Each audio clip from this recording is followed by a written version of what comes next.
All right. So now we're going to go ahead and go over what's known as DeMoivre's theorem. And DeMoivre's theorem is a formula that we're going to be able to use to raise complex numbers, which we'll abbreviate those as z, to any power n. And then the next section will be taking a root of a complex number, which will be basically the same process. So if we go through the process, we can derive down here, you'll see here is DeMoivre's theorem, taking a complex number to the nth power, as long as it's a positive integer greater than or equal to 1.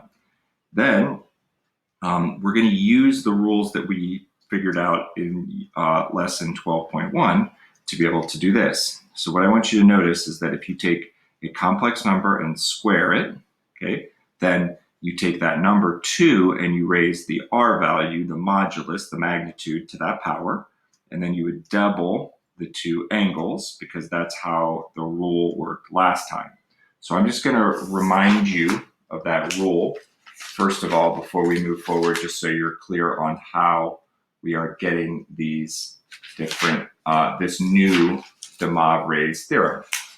So if you wanted to add two complex numbers together, I'm sorry, let me take that back. If you wanted to multiply them. So this is from lesson 12.1,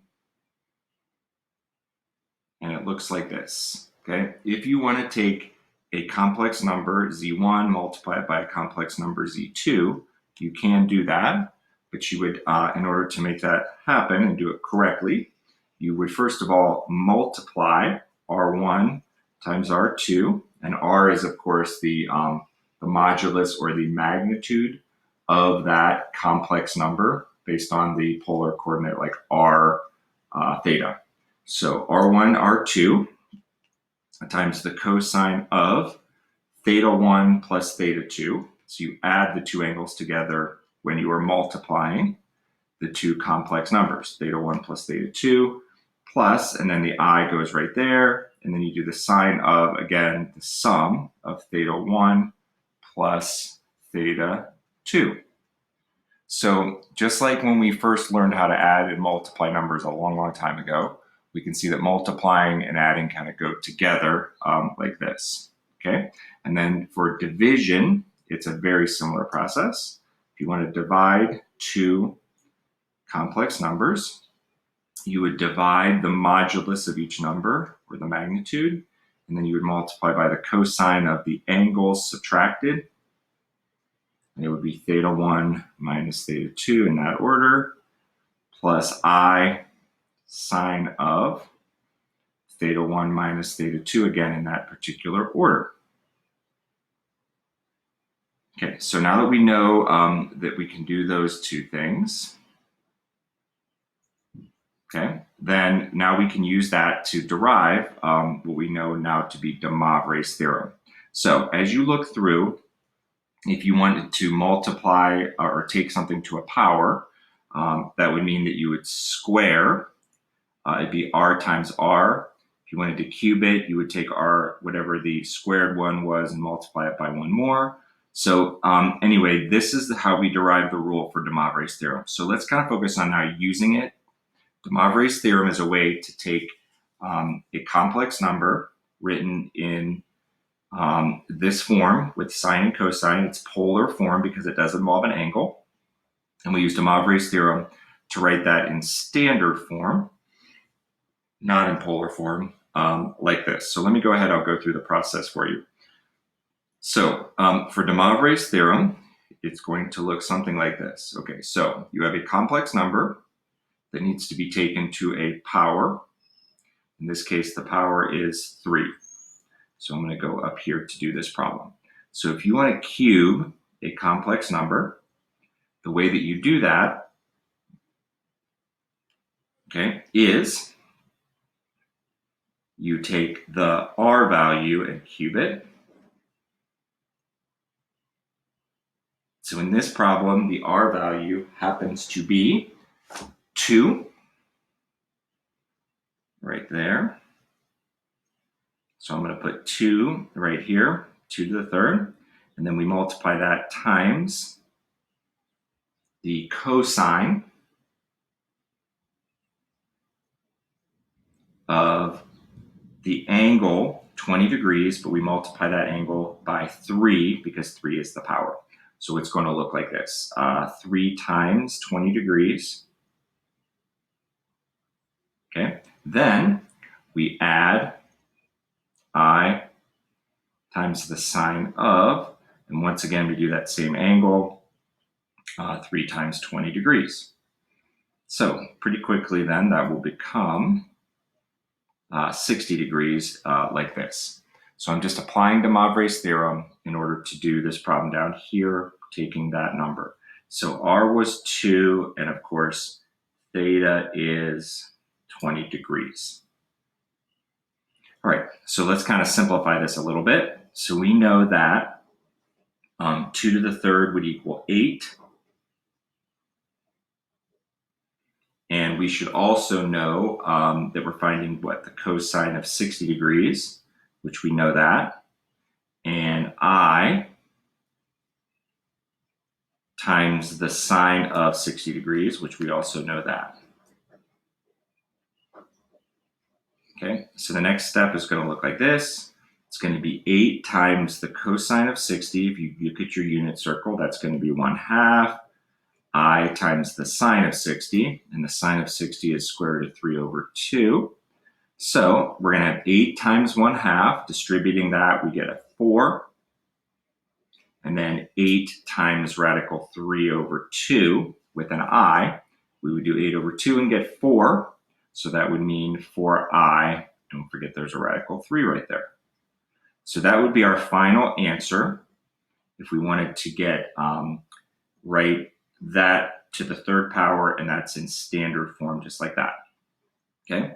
All right, so let's try one more very similar type of a process here. Well, I should have enough room here. All right, so in this case we want to take something to the 6th power. So that would be our R, that would be our theta, and a theta there. So when we have, we're going to go ahead and use DeMoivre's theorem. So DeMoivre's theorem would say take R to the power that you have there, that's your power. We'll call that n. So if the nth power is the 6th power, we'll take the square root of 3 to the 6th power, and then we'll multiply by the cosine of 6 times 10 degrees. It's kind of convenient because that will end up being 60 degrees plus I times the sine of the same thing, which would be 6 times 10 degrees, which is of course 60 degrees again. So it looks something like that. Put brackets around there to show that that's how we're grouping everything. So if you think of square root of 3 to the 6th power, that's the same as saying the square root of 3 squared to the 3rd. Okay, so the reason I would write it like that is because then it's just going to be 3 to the 3rd. Okay, so I'll get to that in just a second. The cosine of 60, as we just did, is 1/2 plus I, and the sine of 60 is the square root of 3 over 2. So simplifying this a little bit, we end up with the square root of 3 squared is 3. 3 to the 3rd is 27. So I'm going to write down 27. And then what? 1/2, and then I radical 3 over 2. So my final best answer for this particular problem, if I do some distributing, 27 over 2, keep it as exact like that, just leave it as a fraction, and then 27 over 2 with an I and radical 3 as well. So basically you can write it like this. There's a couple different ways you can write this number I'm writing right now and still be correct, but that would certainly work just like that. So that would be your best form for those two answers. So what we just did was we took a complex number in polar form and we took it to a power using DeMoivre's theorem, which is simply based on just adding and subtracting, multiplying and dividing complex numbers, mostly using the multiplication rules that we did in unit part 12, lesson 12.1. All right, so let's go ahead and let's do a couple other examples here, just so we're able to see the whole process. A couple different ways. So the next example, we're not going to prove DeMoivre's theorem because I think we have the tools to be able to do that, but that's not necessarily something that we're going to really have to worry about doing. All right, so let's go ahead. We're going to use DeMoivre's theorem now. I'm going to move on here, get a new screen.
Okay, so now we're going to use DeMoivre's theorem to take something that is a complex number in standard form and write it in, and take it to a power and leave it in standard form as well. So just to kind of give you a very quick, so you understand the difference between these two things. Standard form for a complex number is just a plus bi. And then polar form, the same complex number, just like with any coordinates, we have standard form, a plus bi. Whoops, sorry if you can't see that. That's standard form, a plus bi. And then we have polar form of a complex number, a number that has I as well as an a and a b. So polar form, you need to know what r is, just like with r theta. You would then know that this is the cosine of theta plus I times the sine of theta. All right, so those are the two different forms of complex numbers that we have. So we're going to take a complex number in standard form to a power and then leave it as a result that we want in standard form as well. So the first thing that we're going to do is write the complex number it's in standard form, is we're going to go ahead and write it in complex form. So step one is to do this. So just remember, a complex number, so we call that z, can be thought of as x plus yi, because if you want to graph it, that's why it would be, instead of a plus bi, x plus yi. And then that's going to be the same as the cosine, r cosine theta times r cosine theta plus I sine theta, just like we talked about there. Just a little bit of repetition there, just to kind of reinforce the point of how you get from standard to complex. Now, to get r is called the magnitude of the complex number. And to get the magnitude of z, which is what we're doing here, we take the square root of x squared and y squared, as they are x plus yi. So square root of x squared plus y squared. So that's called the magnitude of the complex number, magnitude of z. All right, so for this particular example, the r value, okay, so the first step is we're going to write this complex number in polar form. Okay, right now it's in standard form, 1 plus I. So if 1 plus I is what we have, so right now we have z is 1 plus I. That's what we want to take to the fifth power, as you can see right there.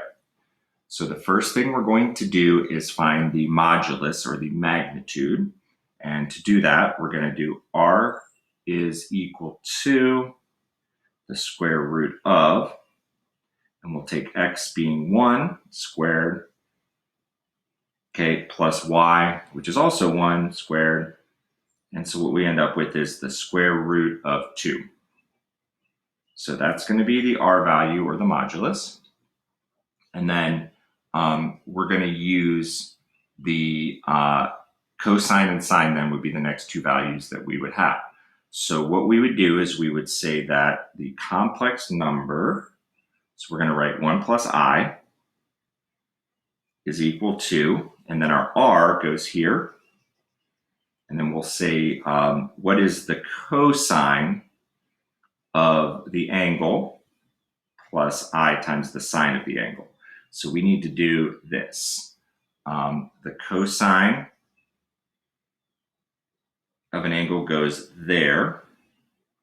And then we have I times the sine of an angle, which would go here.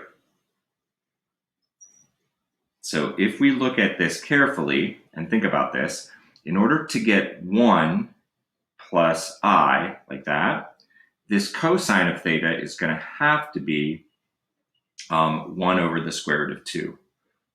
Because if you distribute that, you would end up with the number 1 right there. And that's what we want. And the same thing would also have to go here, 1 over the square root of 2. Because if you distributed this, you would also get just 1i. So what that tells us, okay, is that we want theta to be an angle that has a cosine of 1 over square root of 2 and a sine that's also 1 over the square root of 2. So basically what we can deduce there, or figure out, is that theta is going to equal pi over 4, 45 degrees. The reason we know that is because we knew the cosine and we knew the sine. So now we know that the polar form of this particular complex number is going to be the square root of 2 cosine. So we're going to rewrite the z, the complex number, like this. It's going to be the square root of 2, that's r, times the cosine of pi over 4, plus I times the sine of pi over 4. Like that, okay? So that's the polar form right there. So once we have the polar form, now we can take it to the 5th power. So to take it to the 5th power, we're going to use DeMoivre's theorem. So to take z to the 5th, here we go, z to the 5th, we're going to do the r value to the 5th. That's what DeMoivre's says, okay? So right here, we're using DeMoivre's theorem. If I could spell it correctly. Okay. And then we'll take the cosine of the angle measure times 5. So in other words, it would be the cosine of 5 pi over 4. I'll get to that in just a minute. And then the same thing with the sine. Sine of, and again, it would be 5 pi over 4. So it's going to look something like this. So the r value is square root of 2.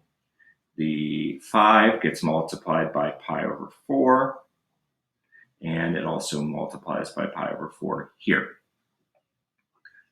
So what we can do then, if you want to play around with this on your calculator, you can do that. That's totally fine.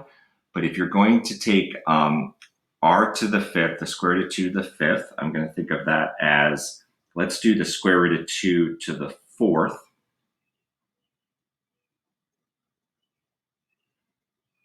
Okay, and then one more square root of 2. That gets us the square root of 2 to the 5th. And I'll tell you why I'm doing that here in just a sec.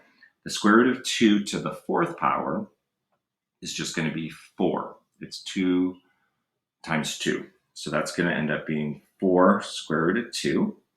And then the cosine of 5 pi over 4, if you think about our unit circle, okay, the cosine of 5 pi over 4, 5 pi over 4 is not in quadrant 1 or quadrant 2, it would be in quadrant 3. So the cosine would be negative square root of 2 over 2, okay, plus I, and then the sine, if you're in quadrant 3, is also going to be negative square root of 2 over 2. So you certainly could, if you wanted to, use your calculator to do this, assuming you are in radians. You could do the cosine of pi over 4 and you'll get the square root of 2 over 2 as a decimal. And if you do the cosine of 5 pi over 4, you'll notice it's exactly the same thing. This is all based on unit circle values that we already have. So that would also be the square root of 2 over 2, but it would be negative. All right, so, okay, so here comes my best answer for taking this to the 4th power. So in standard form, it's going to look like this. I'm going to distribute that. So if you think about this carefully, 4 radical 2 times negative 2 radical 2. I'm going to write this out so you can see exactly what it would look like before I simplify it. So 4 radical 2 times negative radical 2 over 2 plus, distribute again, 4 radical 2, and then it would be negative radical 2i over 2 like that. So my best final answer for this particular problem would be 4 over 2, which would become just 2. So this, and then radical 2, which would also be 2. So that should come out to be negative 4. Okay, negative 4, and then this, same thing. This crosses out, but radical 2 becomes 2, 2 times 2, and it's negative. So that'd be negative 4i. So it's negative 4 minus 4i is the final result if you were to take the z that we had originally, I plus 5, to the 5th. Z to the 5th. In other words, I plus 5, 1 plus I to the 5th. Okay, so definitely I just went through that process a little bit more drawn out, kind of a longer form of that. You can definitely check that on your calculator. There's nothing wrong with that at all. Feel free to do that. It's your choice. And I'll show you what I mean as far as that goes. So the whole point of this is not just to get the answer, but if you were to do 1 plus second I to the 5th, you would get negative 4 minus 4i. So that does kind of verify that we are on the right track, okay? All right, so I'm just gonna do maybe one more of these. And then if you need some more help, let me know and we can definitely go through more of them together if you want to, in order for you to be able to do the assignment for this section 12.2. All right, so why don't we try this one? And I'm not gonna do the process quite as lengthy as I just did, but if you kind of break the steps down, you can kind of see we're doing the same thing. Okay, so first things first, that's going to be a complex number. And the complex number is a real number, square root of 2, and an imaginary part, which is 1i, negative 1i, I should say. So first steps is to find r, and then we'll figure out what the polar form would look like. So if r is the magnitude, the modulus, it would be the square root of, and we would do the square root of 2 squared, and then negative 1 squared. So the modulus, the r value, is going to be the square root of 3. That's 2, that's 1, so it ends up being the square root of 3. All right, so if that's r, the next thing we're going to do is write our complex number in polar form, and then we'll use DeMoivre's to take it to the 6th power. So in polar form, z, which is in standard form, the square root of 2, square root of 2 minus I. In polar form, it's going to be r, square root of 3, and then you multiply by the cosine of an angle plus I times the sine of an angle. So in order to get that particular cosine and sine, we have to know that this, when you distribute it, you should get the square root of 2. So we need to multiply by something, the square root of 3 times something that would come out to equal the square root of 2. So that would look like this. Okay, So if you were to multiply the square root of 3 times that number I just wrote in red, your result would be the square root of 2, and that's what we want. And then if I do the same thing over here, I would say it would be I need to get 1, because it's just, I'm sorry, -1. So it's -1i. So whatever I do here, it should be something when I multiply by the square root of 3, I get a -1, because that's -1i right there. So basically what I'm going to do is just multiply by a negative version of the square root of 3. So that's going to look like this. Negative square root of 3. So what I need to figure out then is how to change those numbers I just wrote in red to both, the first one is the cosine of a number, the second one would be the sine of a number. So if I continue the process, here we go. So I end up with the square root of 3, and I'm just trying to write this in polar form. That's all I'm trying to do. So I'm going to do the square root of 3, and I'm going to do the inverse cosine. This one I'm going to need my calculator, because this is not an exact value of this number right here. Okay, so it's going to be okay if you use a decimal for this. So I'm going to do the inverse cosine of the square root of, and this should be square root of 2 divided by the square root of 3. Now the reason I know I'm okay to use a decimal here is because this is not one of the exact values that we have an identity for based on the unit circle. So I'm going to put about 0.615 there. 0.615, and I'll be able to check my work here when I'm done on the calculator. Okay, and then this is going to be the inverse sine of, what's the number I need there? Negative square root of 3. Hold on a second, that's not correct. It's going to be -1 over the square root of 3. Hold on, I'm going to fix this right here real quick. So that right there, in order to get -1, that should actually be -1 over the square root of 3.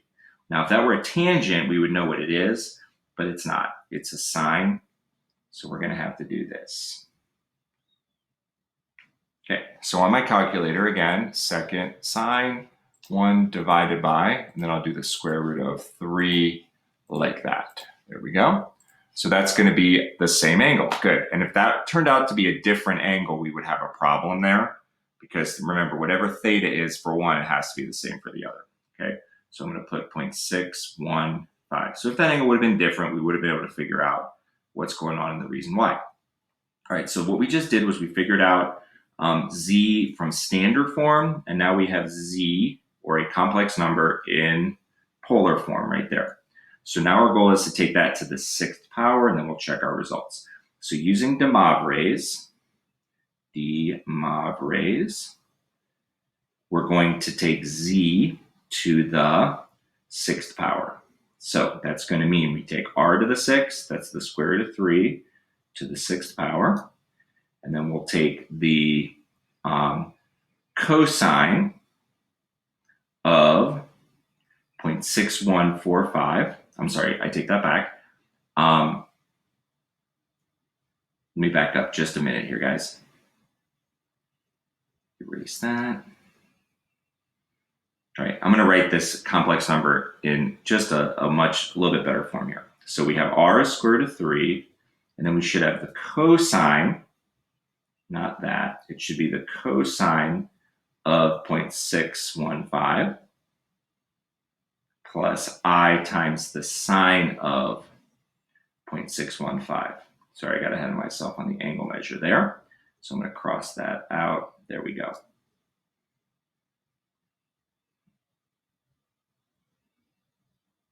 Yeah, that would make more sense. Okay, so now I'm going to use DeMoivre's to take z to the 6th power.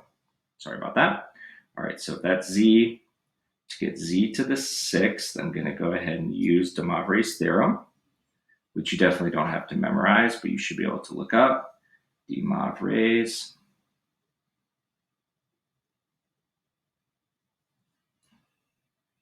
Okay, so z to the 6th is r to the 6th, which is the square root of 3 to the 6th. And then you would do 6 times the angle measure. So that's cosine of 6 times 0.615 I'm going to do that. This is in radians. And if it's easier to use degrees, that's fine with me. You can do that. We'll call that 0.369. Okay.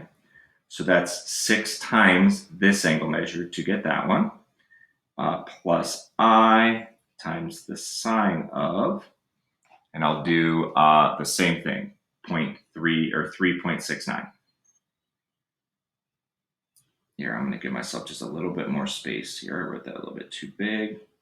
So 3.69.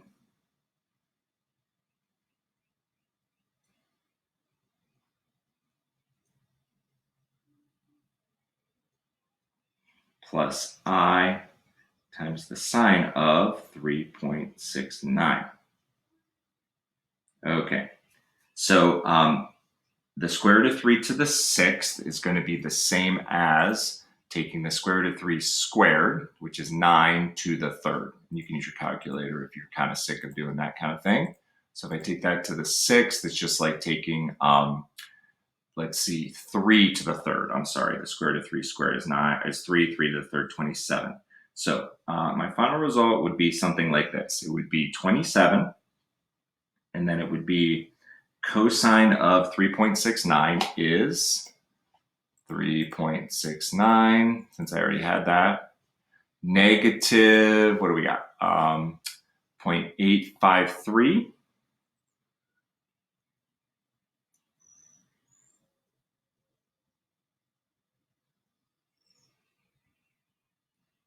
Plus I, and then the sine of that same angle, 3.69. And we get negative 0.521. So I'm actually going to just go ahead and make this negative here. And it's going to be 0.521. Okay, and then if I distribute this out, I'll get my final best answer, which is 27 times negative 0.853. And it looks like that. Negative 23.031 minus, and then I'll do the same thing again, 27 times negative, in this case it's 0.521. So that's going to be 14.067.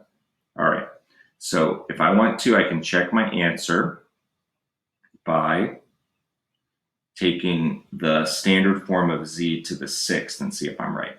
But that right there should be the best answer for that problem right there. And I'll be happy to do another example or two of this. I realize that's quite a process. There's nothing easy about that. But here, I'll kind of show you why I know that that works. This is not easy stuff, especially to do kind of remotely without having the advantage of being able to ask questions in person. So take advantage of the help time so we can definitely go through some of that. So if I take this to the 6th, let's see what happens. Yep, about negative 23. Yep, that looks pretty close. And remember, it's not going to be perfect or exact, but it is going to be very, very close because we rounded, we estimated, all right? And if we did this in degrees instead of radians, then that would definitely make things maybe a little simpler, okay? But just so you know, all right? So we did this problem here, and we got this answer down here. And we also did this problem here, and we got this answer down there, all right? So that is the end. That brings us to the conclusion then of lesson 12.2. So make sure that you take advantage, get some help. Let me know if you have some questions as you go through the homework. Use the help options on Math Excel as well.